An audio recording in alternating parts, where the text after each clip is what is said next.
Wow!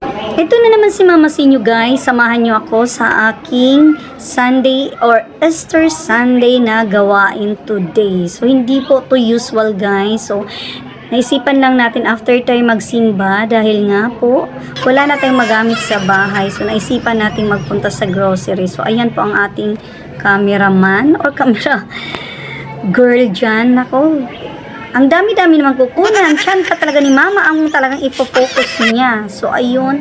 Nag-grocery lang tayo ng ating pangangailangan dyan, guys. Siyempre, pagkasama natin yung camera girl natin na yan, mag-o-over budget tayo. So, ayan, sabi ko nga sa kanya, limit ang pag-pick up. Kung anong gustong kukunin, lilimit po kasi limit din po ang budget. So, naku, guys. Pagdating ko sa counter, nabulaga si Mama C. Nag-offer na naman tayo sa budget. Sabi ko, ito lang ang budget ni Mama C.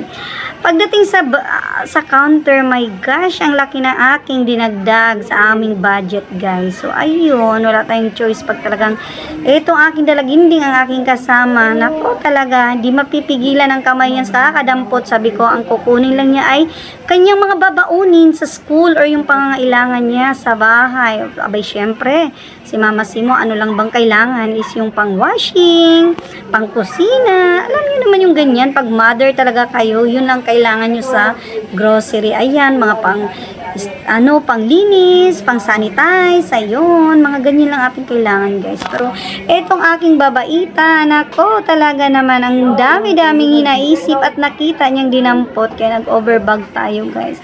So, ayan, nagpasalamat din naman tayo at meron tayong camera, girl, pero yun nga, may kapalit na sobra-sobra naman. So, ayan, di natin kalimutan ang ating favorite na toyo. Ayan, yung lahat ng makikita nyo, guys, is hindi po ako sponsored yan, ha.